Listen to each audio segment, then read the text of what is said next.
Well, over the next 4 weeks, we'll be looking at this topic called desperate households, not desperate housewives. And I dare say there's probably a host of wives in here that feel pretty desperate at times. Probably wish that maybe the husband or the kid would step up to the plate once in a while, but it's not about desperate housewives, it's desperate households. And you'll notice the next slide says the battle for the family. And there is an ongoing battle for the family today. In fact, oftentimes we can come to church and put on our best face, can't we? And everybody looking at us thinks that we may have the perfect marriage, the perfect setting. But behind closed doors, things aren't always as they seem to be. And I am praying that God will use what is shared in the next 4 weeks to help us have the right kind of marriage, the marriage God designed for us to have the right kind of relationship with our spouse and with our children. Today's text is going to be from Proverbs chapter 15, verses 13 through 25. And as I read through the text, I'm going to break it apart very quickly, let you know where we're going when it deals with building relationships and taking care of the desperate household. And then later we'll kind of flesh it out even further.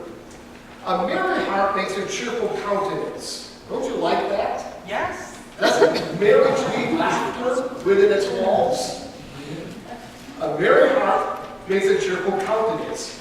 But by sorrow of the heart, the spirit is broken. The heart of him who has understanding seeks knowledge, but the mouth of fools feeds on foolishness. All the days of the afflicted are evil, but he who is of a merry heart has a continual feast.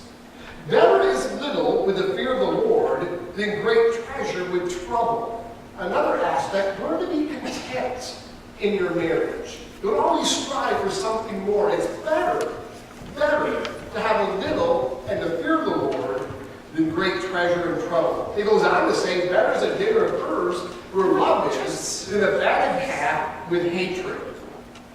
A wrathful man stirs up strife.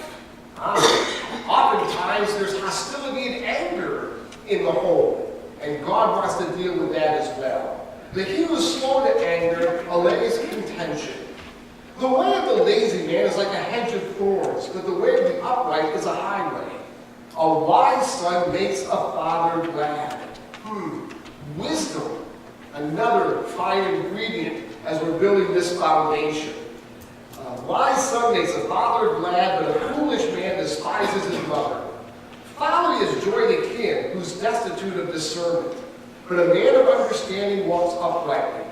Without counsel, plans go awry, or you become severely disappointed. But in the multitude of counselors, they are established. A man has joy by the answer of his mouth, and a word spoken in due season, how good it is. I just want to pause here for a second, because it says a word spoken in due season is a good thing. I dare say, moms and dads, husbands and wives, there are times that Jesus needs to put a clamp on our mouth, and we just don't say anything. Because a word at that time may not be profitable. The way of life winds upward for the wise, that he may turn away from hell below. The Lord will destroy the house of the proud, but he will establish the boundary of the widow. Now, as I was reading this passage, I would get some of the worst things out of the way very quickly, because you will notice that there were some very powerful negative words that were being expressed. And I believe in your sermon notes, I actually gave you the verse where they pop up. There's sorrow, there's afflicted, there is trouble, there is hatred, there is strife, and then when your plans go awry, I put disappointment there. There's disappointment. And there's a picture here on the PowerPoint that shows a woman trying to juggle all the family life. Moms, have you ever felt like that before? That's pretty descriptive, isn't it? Trying to make it through life and balancing everything. But those negative words I just got done sharing with you, they're all synonyms for stress and tension. They represent those times when we would say the rope is being stretched too tight. And if we're not careful, it's going to snap. These are very concerning days in which we live today. In fact, very concerning days for the the household. Every day we hear of another home where that rope has been stretched so tight that it did snap. And if you don't believe me, let me share some startling statistics with you. Did you know that there's an act of domestic violence every 15 seconds committed in America? Now that to me is overwhelming. That's scary when I look at these kind of stats. In 1/4 of all marriages, violence occurs at least occasionally. 20% of all murders take place within the family. And of that 20%, 13% are committed against a spouse. When I was growing up, the expression that was used is that when you walk out of your home, it's a jungle out there. Just be careful, it's a jungle out there. But guess what? It's not a jungle when you walk into the home. Life has taken an awful twist. Stress in the home is like sand to machinery.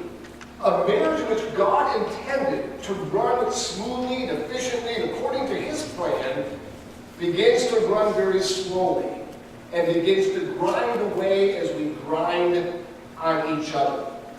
So how do we combat this? How do we deal with the stress and the tension in the home?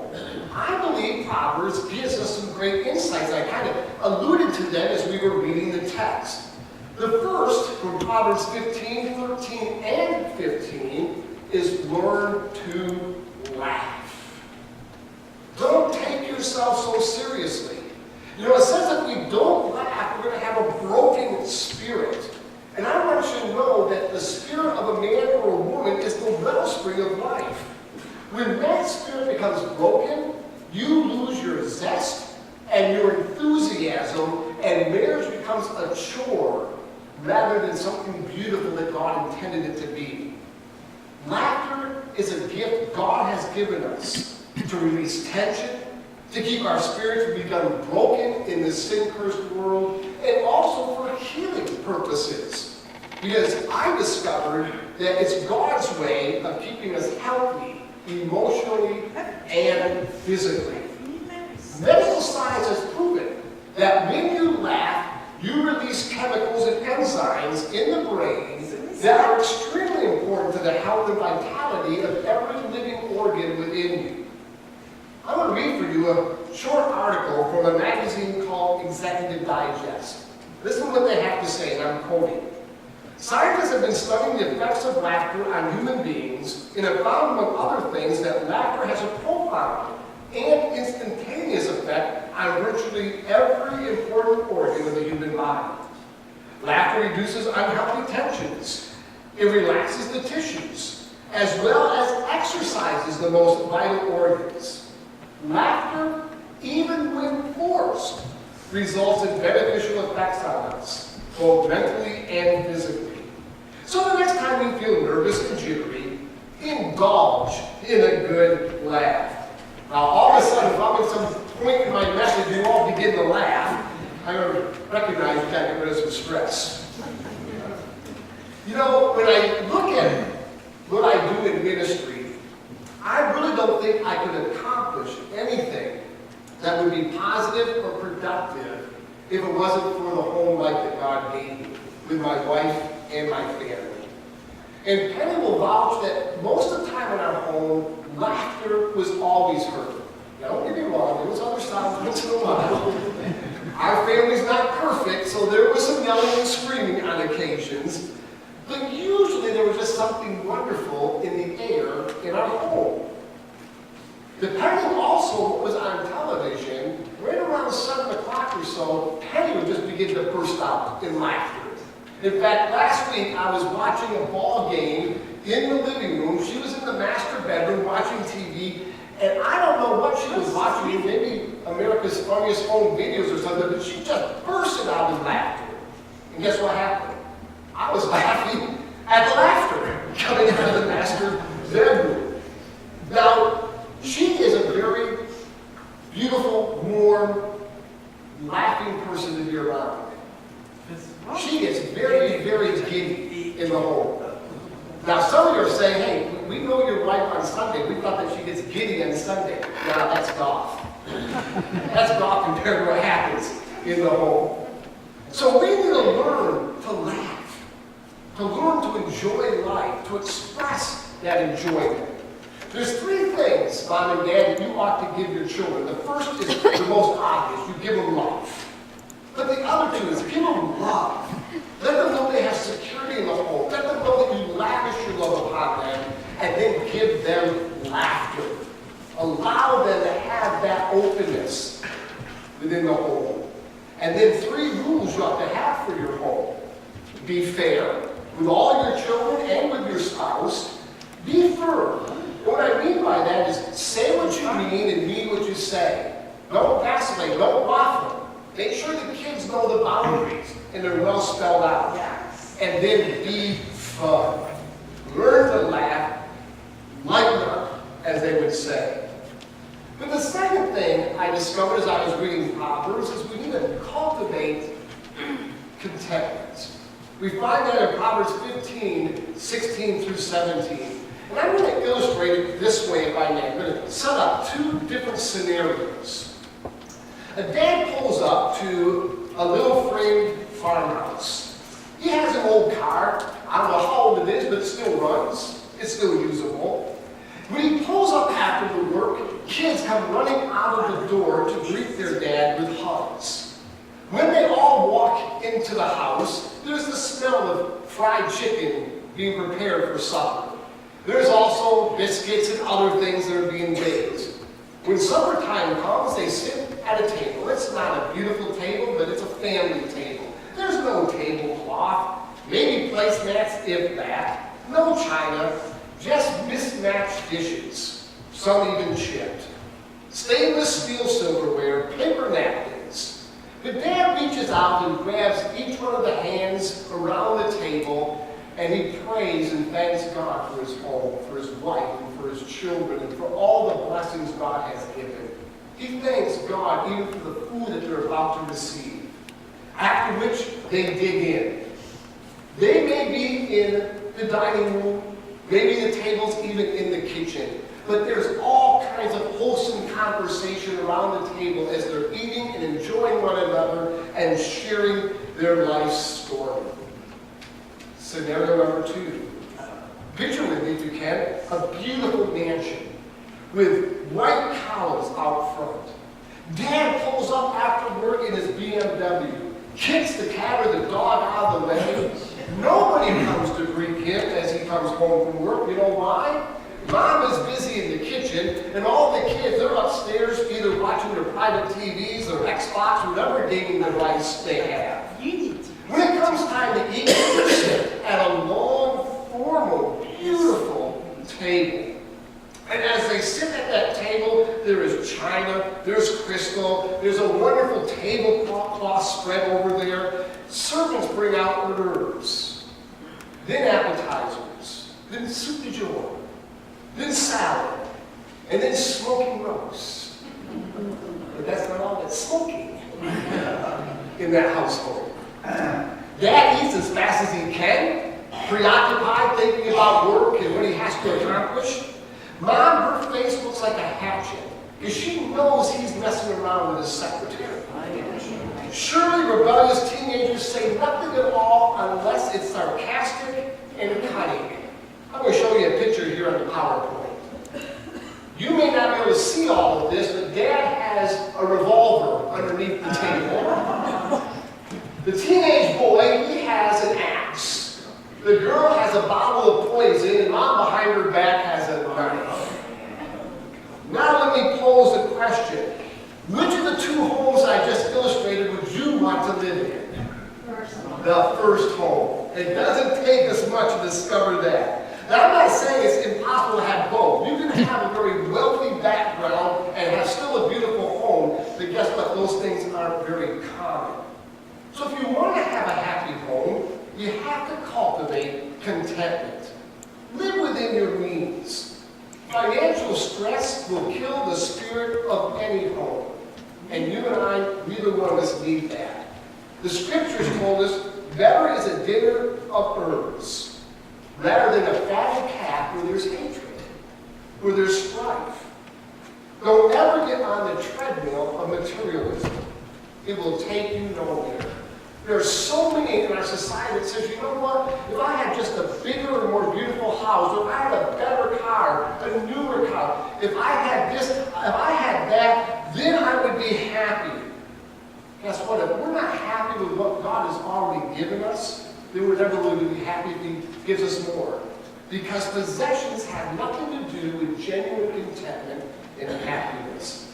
I have 4 different scriptures I want to share very quickly about contentment. The Bible is filled with text, but I just want to share these 4.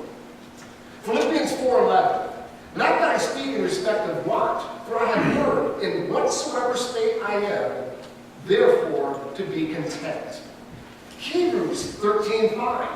Let your conversation be without covetousness, and be content with such things as ye have. Then again in Luke 12:15, Jesus said, take heed and beware of covetousness, for a man's life consists not in the abundance of the things in which he possesses. And then finally, 1 Timothy 6:6-9, but godliness with contentment is great gain. For we brought nothing into this world, and it's certain we can carry nothing out. And having food and raiment, let us be therewith content. But they that will be rich fall to temptation and a snare, into many foolish and hurtful lusts, which drown men in destruction and perdition. So cultivate again contentment. I know people today that have to work 2 jobs and many hours just to make ends meet. That's not what I'm speaking against. I'm not speaking against making a living, providing for your family, and caring for the basic needs of life. What I'm talking about is the tyranny of things that prompts some people to go out and seek more money, to buy more things that they don't even need, or to pay off things they already bought on credit cards, when they should be in the backyard playing with their kids or sitting down somewhere reading to their children. Too many have this idea they have to keep up with their neighbors, or the expression is keep up with the Joneses. And I've shared this with you before. We buy things we don't need with money we don't have to impress people we don't even like. So learn to laugh and learn to cultivate contentment. And the third thing, alleviate anger. The clear lesson here is the way to control anger is to control your mouth, to control your tongue. You know, we get in these situations in relationships where sometimes that's kind of hard to be. And my house is not any different than yours. In fact, I remember the last argument I had with Penny, and I'm just embarrassed. But I'm being vulnerable. I'm your pastor, and I just need to be vulnerable and tell you about things that even happened in my own life. But it was a screeching argument. It was so bad I had her on her hands and knees. And I'm embarrassed by that. I need to show you, though. It went something like this. Penny was on her hands and knees. Get out from underneath that bed and fight like a man.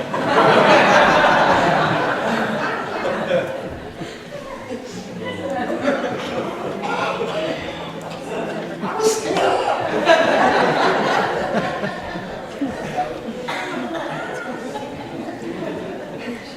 You know, nothing's going to reduce stress and tension in the home like getting control of your words. When you are mad or angry or upset, and those times will come, learn to ask God to plant on the mouth. There's going to be moments of anger that rises in relationships, but God says, don't let that anger become sin. Don't let the anger turn into something it should never be. We think oftentimes, oh, you know what, I need to drive home my point. The only way to drive home my point is to yell so they understand what I'm trying to say. So you get louder and louder and louder. Others say, well, I need to drive home my point in such a way that I use sarcasm and insult so they're sure to get the point. And others say, Pastor, you have no idea what you're talking about with this thing of anger, because when you're in that heated argument, you can't control your tongue. Okay, guess what? I beg to differ. Let me give you an illustration. Suppose Penny and I were in a heated argument, and we were yelling at each other, and all of a sudden my cell phone rings. Hello, this is Pastor Norm. What just happened? I turned the switch, right? I went from yelling to being polite and courteous on the phone. We can overcome anger. You can control it. And then I'm going to ask the praise team if they would come back. to the platform as I share the final point. Let us walk in wisdom. Proverbs 15:21 through 22. The Bible says that God is not the author of confusion.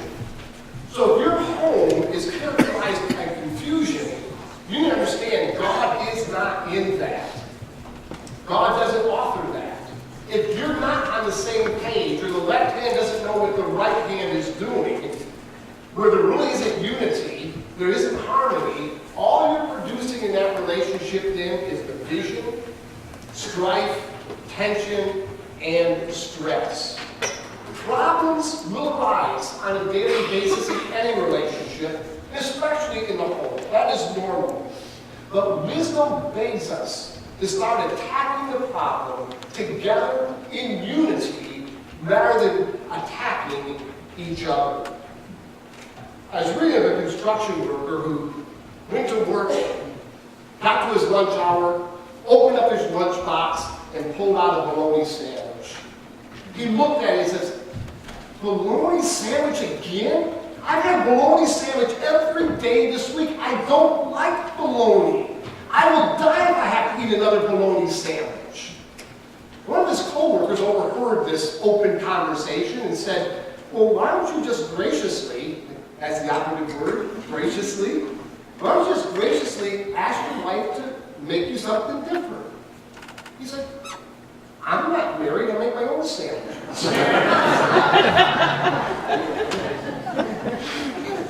I think that story reveals the truth that some of the bologna in our lives we put there ourselves. We can't blame our spouse or our children or anybody else, right? According to Matthew 7:24 through 27, you can build your home on one of two foundations, rock or sand. The difference is whether or not you put Christ first in your life and then in your marriage. So as we walk through this Desperate Household series, this is just part one, laying a foundation. We begin to build on a rock where our relationships and our homes can be secure. Let's stand as we close in song, and I pray that this song will be a covenant that you're making before God and before your own home life.